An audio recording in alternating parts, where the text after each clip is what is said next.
Hi hello welcome back to another video. ഇന്ന് നമ്മൾ idioms and phrases എന്തൊക്കെയാണെന്ന് നോക്കാം. ഈ രണ്ട് വാക്കുകൾ നിങ്ങൾ പലർക്കും അറിയാവുന്നതാണ്.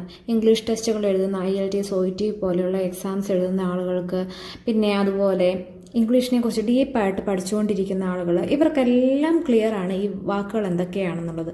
പക്ഷേ ഇത് ഭയങ്കര സീരിയസ് ആയിട്ടുള്ള രണ്ട് ടോപ്പിക്കാണ് കേട്ടോ. I am certain that many of you are not into these kind of serious discussion. പക്ഷേ കേട്ടേ പറ്റൂ, കാരണം ഇതൊക്കെ നമ്മുടെ ബേസാണ് കേട്ടോ. ഇത് നമ്മൾ പഠിച്ചേ പറ്റൂ.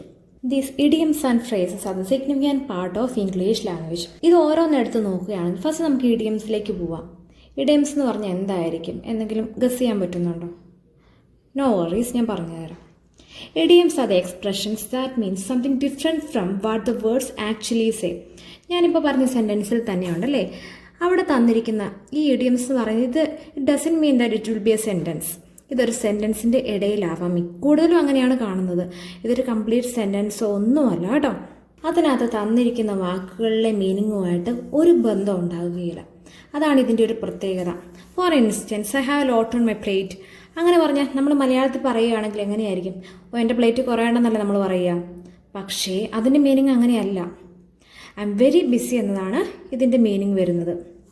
On the other hand, we can say as idioms are the expressions that cannot be understood literally. പിന്നെ they can be tricky to understand, but they are the fun part of English language.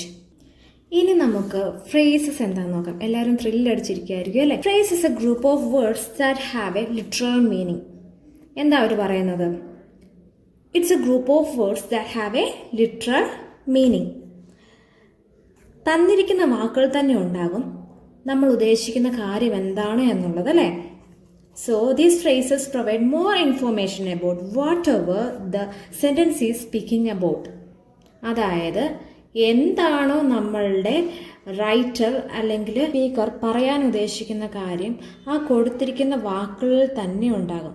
അതിൻ്റെ literal meaning ആയിരിക്കും നമ്മളുടെ overall സെൻറ്റൻസിൻ്റെ അല്ലെങ്കിൽ ആ ഒരു സ്റ്റേറ്റ്മെൻറ്റിൻ്റെ meaning വരുന്നത്. For example, the book was on the table.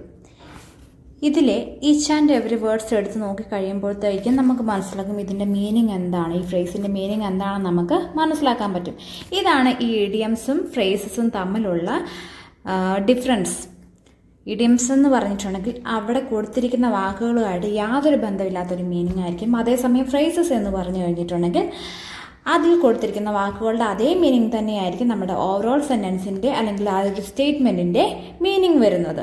പിന്നെ എല്ലാവർക്കും ഒരു ഡൗട്ട് ഉണ്ടാകും, എന്തുകൊണ്ടാണ് നമ്മൾ ഇഡിയംസ് ആൻഡ് ഫ്രേസസ് ഒക്കെ നമ്മൾ ഒരുപാട് ഉപയോഗിക്കണം എന്ന് പറയുന്നതിൻ്റെ കാരണം എന്താണെന്ന് വെച്ചിട്ടുണ്ടെങ്കിൽ, ഇത് കേൾക്കുമ്പോൾ ഒരു നേറ്റീവ് സ്പീക്കർ സ്പീക്ക് ചെയ്യുന്ന രീതിയിലുള്ള ഒരു ഫീലായിരിക്കും കേൾക്കുന്ന ആൾക്ക് അല്ലെങ്കിൽ വായിക്കുന്ന ആൾക്ക് ഫീൽ ചെയ്യുന്നത്. ഇപ്പം നമ്മൾ ഇംഗ്ലീഷ് ടെസ്റ്റുകൾ എടുത്ത് നോക്കിക്കഴിഞ്ഞിട്ടുണ്ടെങ്കിൽ നമുക്ക് ഒരിക്കലും റൈറ്റിങ്ങിൽ ഇഡിയംസ് യൂസ് ചെയ്യാൻ പറ്റത്തില്ല.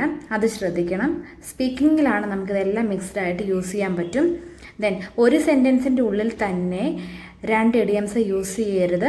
അവിടെ നിങ്ങൾക്ക് നിങ്ങളുടെ ഓവറോൾ സെൻറ്റൻസിൻ്റെ മീനിങ് അവിടെ മാറിപ്പോകും. പിന്നെ അടുപ്പിച്ചടുപ്പിച്ച് നമ്മളൊരു കാര്യം പറയുമ്പോൾ അടുപ്പിച്ചടുപ്പിച്ച് ഇഡിയംസ് യൂസ് ചെയ്യാത്തതായിരിക്കും നല്ല. ഒരു ഗ്യാപ്പ് വേണം ഇഡിയംസ് യൂസ് ചെയ്യാനായിട്ട്, അല്ലെങ്കിൽ അത് കേൾക്കുന്ന ആൾക്കല്ല വായിക്കുന്ന ആൾക്കൊക്കെ അതൊരു മടുപ്പാകും. റൈറ്റിങ്ങിൽ ദയവായി അത് ഉപയോഗിക്കരുത്. ഞാനത് എടുത്തെടുത്ത് പറയുകയാണ് കേട്ടോ. ദെൻ സ്പീക്ക് ചെയ്യുമ്പോൾ ആണെങ്കിലും നമുക്ക് കേൾക്കുന്ന ആൾക്കൊരു വെറുപ്പുണ്ടാകുന്ന രീതിയിൽ ഇത് ഓവർ യൂസ് ചെയ്യരുത്. പിന്നെ ഫ്രേസസ് ഒക്കെ ഇതൊക്കെ മിക്സ് ചെയ്ത് നിങ്ങൾ സംസാരിക്കുമ്പോഴത്തേനുണ്ട് അത് കേൾക്കുന്ന ആൾക്ക് വീണ്ടും വീണ്ടും നിങ്ങളുടെ വാക്കുകൾ കേൾക്കാനൊരു ടെൻഡൻസി കൂടും. ദെൻ ഓവറോൾ നിങ്ങളുടെ ഒരു ഇംഗ്ലീഷ് ഒരു സ്റ്റാൻഡേർഡൈസ്ഡ് ആയിട്ടുള്ള രീതിയിൽ നിങ്ങൾക്ക് എക്സ്പ്രസ് ചെയ്യാനും പറ്റും. ദെൻ ഇതിൻ്റെ ഒപ്പം ഇത് മാത്രം നമ്മൾ യൂസ് ചെയ്താൽ പോരാ, നല്ല വൊക്കാബുലറീസ് നമ്മൾ പഠിച്ചെടുത്ത് കുറച്ച് കഷ്ടപ്പെടുവാണെങ്കിൽ കുറച്ച് കഴിയുമ്പോൾ തന്നെ നിങ്ങൾ നല്ല സെറ്റാവും. അതുകൊണ്ട് എല്ലാവരും നന്നായിട്ട് പ്രാക്ടീസ് ചെയ്യുക. പിന്നെ ഇത് ഇഡിയംസും ഈ ഫ്രേസസും പഠിച്ചുകൊണ്ട് മാത്രം കാര്യമില്ല, നമ്മളത് യൂസ് ചെയ്യണം. യൂസ് ചെയ്താൽ മാത്രമേ നമുക്കൊരു ഇമ്പ്രൂവ്മെൻ്റ് ഉണ്ടാകത്തുള്ളൂ. യൂസ് ചെയ്യാതെ നമ്മളവിടെ ബുക്കിൽ എഴുതി വെച്ചുകൊണ്ടിരുന്നിട്ട് അത് അവിടെ തന്നെ ഇരിക്കത്തുള്ളൂ. സോ മാക്സിമം നിങ്ങൾ നിങ്ങളുടെ ഡേ ടു ഡേ ലൈഫിൽ അല്ലെങ്കിൽ നിങ്ങൾ ആരുടെ അടുത്താണോ ഈ ഒരു ലാംഗ്വേജ് സംസാരിക്കുന്നത് അവരുടെ അടുത്തൊക്കെ യൂസ് ചെയ്യുക. സോ അടുത്ത വീഡിയോയിൽ വീണ്ടും കാണാം. Take care. Bye bye.